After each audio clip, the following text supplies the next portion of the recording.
Assalamualaikum warahmatullahi wabarakatuh. Sebelum kami memulakan penerangan, izinkan saya untuk memperkenalkan ahli kumpulan kami yang terdiri daripada 4 orang, iaitu saya Siti Rozila, kawan-kawan saya Syaza Amira, Wan Nur Syakira dan Wan Nur Syafiqa Arina. Kami akan menerangkan mengenai sistem bekalan air domestik, sistem bekalan air di bangunan kediaman dan sistem agihan air. Saya Siti Rozila akan menerangkan mengenai bekalan air domestik. Okey, seperti yang kita tahu, bekalan air pipe ni merupakan sumber air terawat yang diagihkan kepada pengguna melalui jaringan pipe atau loji rawatan air. Secara umumnya, bekalan air pipe ni didefinisikan sebagai air pili yang diperolehi daripada saluran penghantaran sesuatu stesen bekalan air pipe. Bekalan air pipe ni bertujuan untuk memudahkan sistem agihan bekalan air terawat supaya dapat disalurkan untuk kegunaan sektor perindustrian, perbandaran dan pertanian, termasuk juga untuk kegunaan domestik di kawasan perumahan dan kampung. Dalam konteks kegunaan air untuk tujuan domestik dapat diertikan sebagai bekalan air yang digunakan dalam kawasan kediaman penduduk, manakala bekalan air bukan domestik ialah bekalan air yang digunakan untuk tujuan selain domestik, contohnya pertanian, peternakan, kegunaan awam dan perdagangan. Secara ringkasnya, definisi bekalan air pipe merupakan air domestik yang disambungkan ke rumah-rumah melalui jaringan air pipe yang diperoleh daripada loji rawatan air.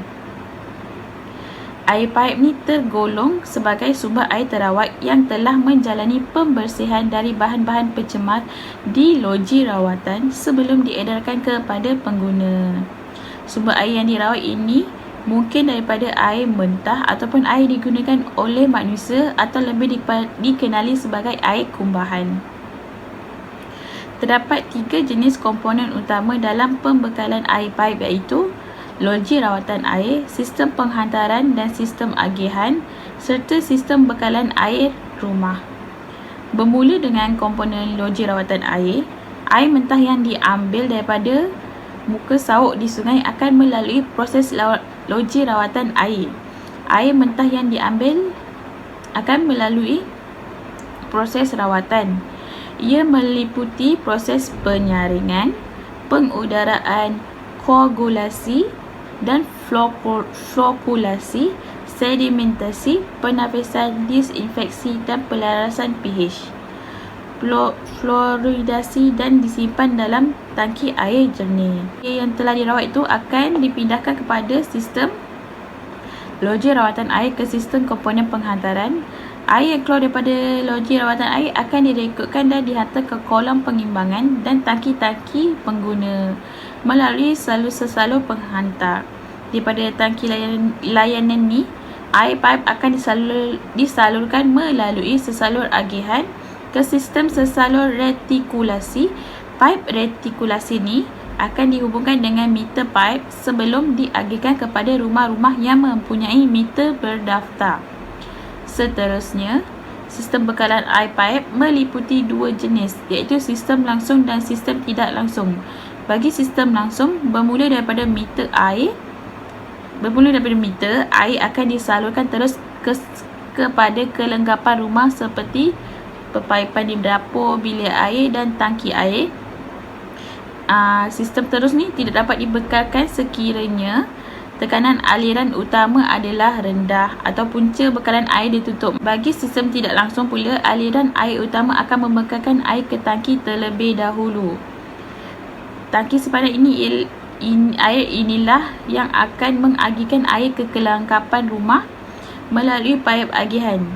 Sistem ini lebih bersifat fleksibel kerana apabila punca utama air ditutup atau apabila berlaku tekanan rendah, mereka yang duduk di rumah masih dapat bekalan air yang tersimpan untuk mengekalkan aliran sehinggalah punca utama pulih. Namun begitu, kos pemasangan sistem langsung adalah lebih tinggi dan terdedah kepada pencemaran air yang disimpan berbanding sistem langsung. Itu sahaja penerangan saya bagi sistem bekalan air domestik. Kawan saya akan meneruskan penerangannya. Assalamualaikum dan salam sejahtera semua. Saya Wan Rasyatika Arina. Pada bahagian ini saya akan menerangkan berkenaan sistem bekalan air di bangunan kediaman. Pernah tak kita semua terfikir macam mana sistem bekalan air di rumah ini berfungsi? Pertama sekali, kita kena tahu bahawa sistem bekalan air di bangunan kediaman terbahagi kepada dua jenis, iaitu sistem bekalan terus dan juga sistem bekalan tidak terus. Bagaimana pula cara untuk kita membezakan antara kedua-dua jenis sistem ini? Mudah sahaja. Kita perlu faham bahawa sistem bekalan air terus adalah di mana air daripada meter air itu akan terus pergi ke kelengkapan-kelengkapan rumah seperti sinki air di dapur.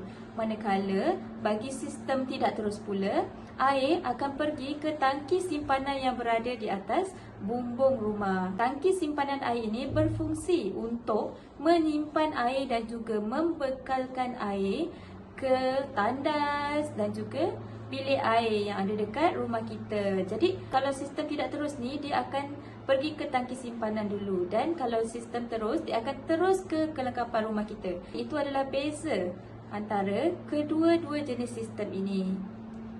Okey, setelah kita faham perbezaan antara sistem terus dan juga sistem tidak terus, kita juga perlu tahu jenis-jenis paip yang digunakan dalam kedua jenis sistem ini. Terdapat 5 jenis paip, iaitu paip perkhidmatan, paip perhubungan, paip limpah, paip agihan dan juga paip cuci. Saya akan terangkan secara ringkas agar mudah untuk difahami oleh anda semua. Pertama sekali adalah paip perhubungan. Apa fungsi paip perhubungan ni? Paip perhubungan ni akan menghubungkan paip utama dengan meter air dekat rumah kita tu. Kebiasaannya paip perhubungan ni dia akan menggunakan ataupun diperbuat daripada besi bergalvani. Yang kedua adalah paip perkhidmatan. Paip perkhidmatan ni dia berfungsi untuk membekalkan air ke tangki simpanan ataupun terus kepada sinki yang ada dekat dapur. Jadi dekat sini kita nampak dua fungsi paip perkhidmatan, iaitu membekalkan air ke tangki simpanan dan juga terus kepada sinki yang ada dekat dapur rumah kita. Seterusnya saya akan menerangkan berkenaan paip agihan. Nama pun paip agihan kan, jadi apa fungsi dia? Apa tugas dia? Tugas dia adalah untuk mengagihkan air ke kelengkapan-kelengkapan paip yang ada dekat rumah seperti sinki ataupun shower yang ada dekat dalam bilik air. Seterusnya adalah paip cuci. Paip cuci ni kita boleh buka semasa kita nak melakukan kerja pembersihan. Pembersihan apa yang kita nak lakukan? Pembersihan tangki simpanan air. Jadi paip cuci ni dia ada dekat tangki simpanan air kita. Dia akan mengeluarkan air apabila kita nak lakukan kerja pembersihan. Kenapa kita kena lakukan kerja pembersihan? Sebab dekat atas bumbung kita tu macam-macam ada. Kita tak tahu ada kelawar ke, ada tikus ke. Jadi kita kena tengok dan kita kena cuci kita punya tangki simpanan air tu agar dia sentiasa bersih dan kita terhindar daripada sebarang penyakit. Itu sahaja daripada saya. Kawan saya akan menerangkan pula jenis-jenis penyambungan yang digunakan untuk menyambung paip-paip yang ada dekat dalam rumah kita. Sekian, terima kasih. Baik, untuk bahagian yang seterusnya, kita akan belajar mengenai sistem agihan air. Apa yang dimaksudkan dengan sistem agihan air? Sistem agihan air ialah cara bagaimana kita mengagihkan air kepada pengguna dalam kualiti, kuantiti dan tekanan yang sesuai.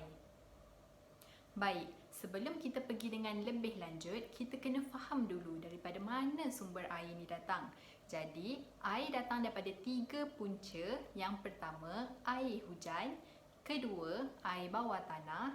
Dan yang ketiga, air permukaan. Air permukaan ni contoh dia air lombong, air sungai, air tasik, terusan dan juga tali air. Okey, daripada 3 punca air ini, air tersebut akan dirawat dan disimpan di dalam reservoir ataupun takungan.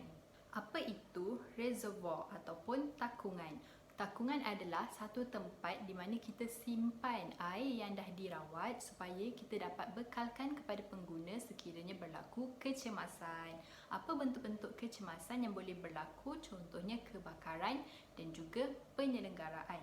Maksudnya kalau ada kerja penyelenggaraan, air masih dapat dibekalkan kepada pengguna sebab kita dah simpan dahulu air yang dah dirawat tu. Okey.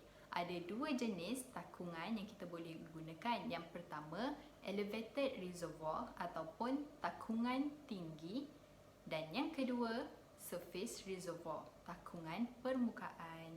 Okey, surface reservoir ataupun takungan permukaan juga dikenali sebagai takungan tanah, yang mana kebiasaannya ia lebih diutamakan untuk dibina di bawah tanah, terutama jika saiznya bersaiz besar.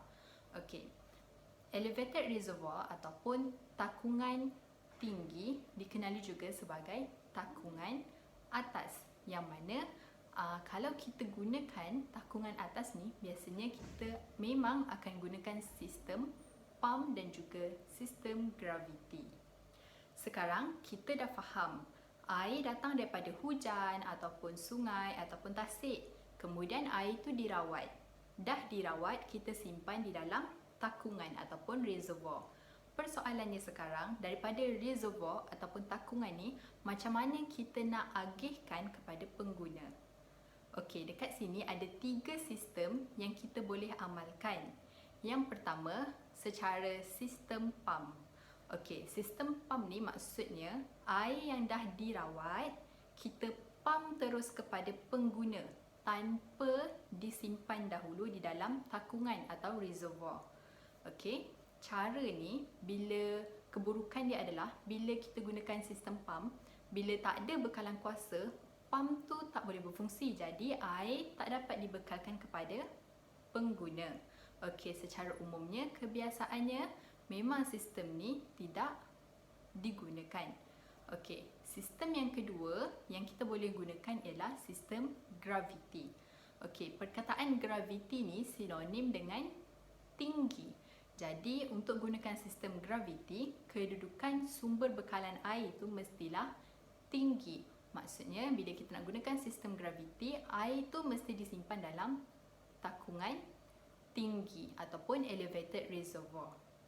Okey, sistem yang ketiga ialah sistem gabungan. Gabungan antara pump dan juga graviti. Okey, maksudnya kat sini, air yang dah dirawat tu kita akan pump kepada takungan. Maksudnya kita dah rawat air tu, kita pump air tu masuk kepada takungan tinggi. Okey, dah simpan dalam takungan tinggi. Bila kita nak gunakan, kita akan bawa air tu, agihkan air tu kepada pengguna secara sistem graviti, sebab air dah simpan dalam takungan tinggi, dah tinggi. Jadi kita boleh bawa air tu turun secara sistem graviti sahaja. Okey, jenis ini adalah jenis yang paling biasa digunakan, jimat, efisien dan boleh dipercayai.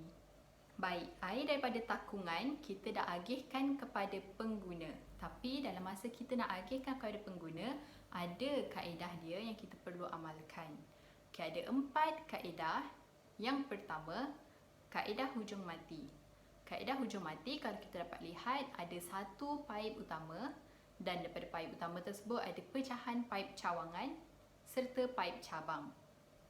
Okey, kaedah yang kedua ialah kaedah grid. Kaedah grid ialah ada satu paip utama, ada paip cawangan dan paip cabang, tetapi kesemua paip ni bersambung, bercantum antara satu sama lain. Okey, kaedah ketiga ialah kaedah gelang.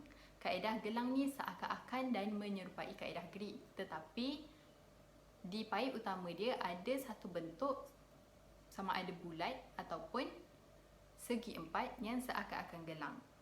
Dan kaedah yang keempat, kaedah yang terakhir ialah kaedah jejarian. Hai, nama saya Wana Syakira. Baik, sekarang saya akan menerangkan tentang kelebihan dan kekurangan bagi setiap sistem pepaipan yang telah diterangkan oleh Syaza Amirah sebentar tadi. Okey, seperti yang kita tahu, sistem pepaipan terbahagi kepada 4, iaitu sistem pepaipan hujung mati, sistem pepaipan grid, sistem pepaipan gegelang dan sistem pepaipan jejarian. Pertama, sistem pepaipan hujung mati. Kita pergi kepada kelebihan dia dulu. Pertama, mudah untuk dibuat sambungan baharu sekiranya terdapat permintaan baharu. Okay, sambungan tu sambungan paip lah. Okay, kedua, kos pemasangan lebih rendah kerana menggunakan panjang paip yang minimum. Ketiga, sesuai digunakan di kawasan perumahan yang tidak terancang. Contohnya, kawasan kampung lah. Okey, kita pergi kepada kekurangan dia. Pertama, sekiranya berlaku sebarang kerosakan pada satu bahagian, bekalan air pada bahagian lain turut terjejas kerana air mengalir dalam satu hala sahaja. Kedua, tekanan air tidak dapat ditingkatkan ketika diperlukan, terutama ketika kebakaran. Ketiga, enapan akan terkumpul di hujung paip dan injap salin keluar perlu disambung untuk membuang enapan tersebut. Untuk sistem grid pula, sistem grid ni kebiasaannya digunakan di penempatan taman perumahan. Okey, kita pergi kepada kelebihan dia dulu. Pertama, semua paip utama, paip cawangan dan paip cabang disambung antara satu sama lain. Kedua, sesuai digunakan di kawasan bandar terancang, contohnya kawasan taman perumahan. Okey, ketiga, sekiranya berlaku kerosakan atau kerja-kerja penyelenggaraan pada satu bahagian paip, bekalan air tidak akan terjejas kerana air mengalir dari pelbagai arah. Okey, sebab dia bersambung tadi kan dengan paip utama, paip cawangan, paip cabang, dia bersambung antara satu sama lain. Okay, jadi bila satu bahagian berlaku kerosakan, satu bahagian tak boleh digunakan, bahagian lain masih boleh mengalir air itu. Keempat, tekanan air dapat ditingkatkan dengan menghalakan aliran air ke tempat yang diperlukan sahaja. Okey, kekurangan bagi sistem grid ni pula satu je, iaitu kos pemasangan yang tinggi sebabnya dia menggunakan penyambungan paip dan injap yang banyak. Untuk sistem jejarian ni sesuai untuk digunakan di kawasan rumah flat atau kondo. Okey, kelebihan dia, pertama, air diagihkan dari tangki simpanan dan tangki perkhidmatan secara berjejarian ke kawasan bekalan. Okey, kedua, tekanan air dalam sistem sentiasa tetap. Ketiga, bekalan air tidak terjejas sekiranya berlaku kerosakan atau kerja penyelenggaraan dijalankan pada salah satu bahagian paip. Okay, dia sama je dengan sistem grid tadi. Dia tak terjejas kalau kita baiki ke ataupun terdapat rosak ke, dia tak terjejas dia punya bekalan air tu. Dan keempat, sesuai digunakan pada bangunan bertingkat yang mempunyai tangki perkhidmatan, contohnya rumah flat dan kondo tadi. Okey, kekurangan dia pula, kekurangannya kos pemasangan yang tinggi sebab menggunakan paip dan injap yang banyak juga.